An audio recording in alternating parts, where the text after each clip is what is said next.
Hey everyone, another RC video. It's been years, I feel like. I got the Nano S3 by Blade. Now I've had a ton of Nanos, like this micro Blade MCPX-BL, and I've had larger helicopters like the 300X, 450X. I even have the original Blade CX that I got like I don't even know how long ago, 20 years ago, 15 plus years ago, and that still flies. We're going to go ahead and check this out. This is a little collective pitch helicopter. It's the third version now. I even had the original Nano CPX, I believe it was called. All types of different ones, but I haven't flown a ton in years and I wanted to try out one of their new things, and this thing is awesome. Let's take a look. So this thing is tiny, and right here I have 3 batteries and the charger, and this is a little portable battery backup, and I got this set up perfect. I can put all 3 batteries in the case.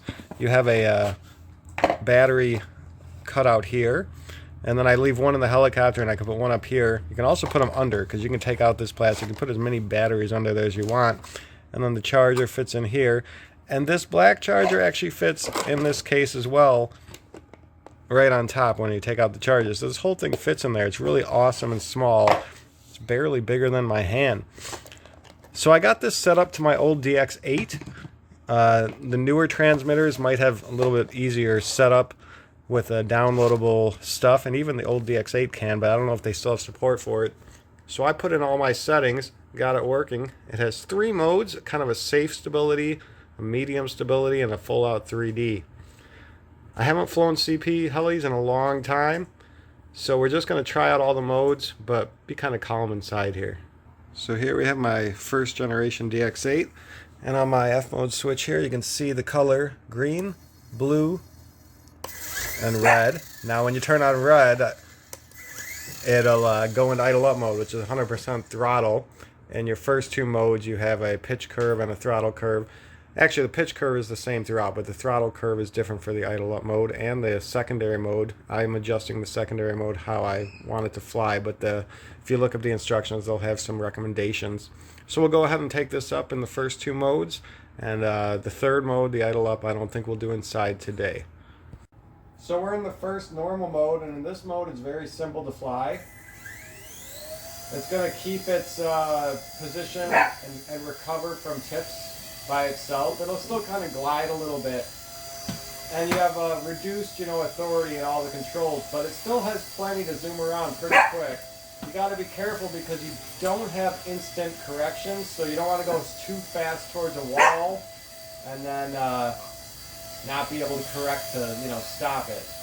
But for a beginner or like someone's first collective pitch, this makes it very easy to fly.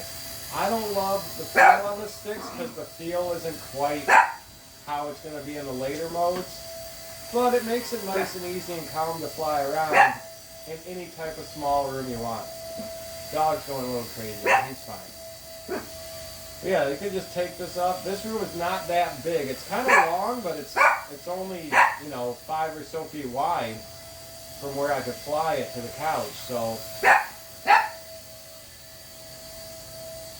very controllable and easy to do some backwards flight. I haven't flown much in years, so I gotta relearn my stick feels, but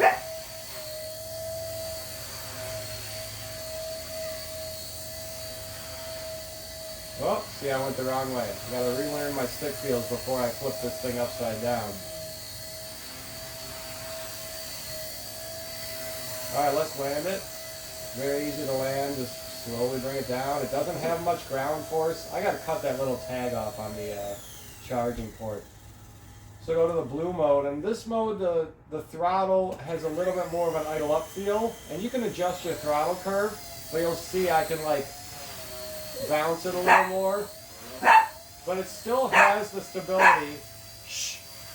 You just have to be careful on the throttle in this mode, but that's good. It teaches you throttle control for the idle up mode. Oh, got really close to me there. But this one really will bounce on the throttle, which, again, it's good. You want to learn that precise throttle control because your idle up mode to fly upside down, you're going to need very precise throttle control. Now in the red mode, I'm not going to do it up in the air, but you can see it down there. I'm going to flip it to the red mode, and you can see it's full. I might take it up just a little bit. And in this mode, it's full control. I'm going to land it. I don't want to crash it right now in the basement.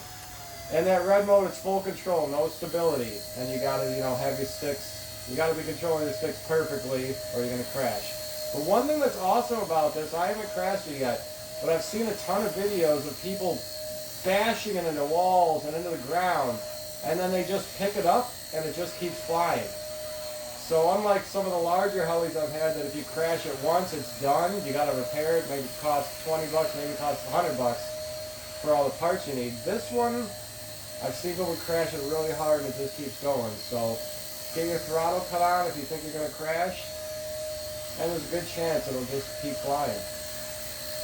Anyways, guys, I haven't flown helicopters for a long time, and I just wanted to make this because I just got this. I had to give it a try, and it's pretty darn awesome. Have any comments or suggestions for me or any concerns, let me know in the comments. We'll see y'all later.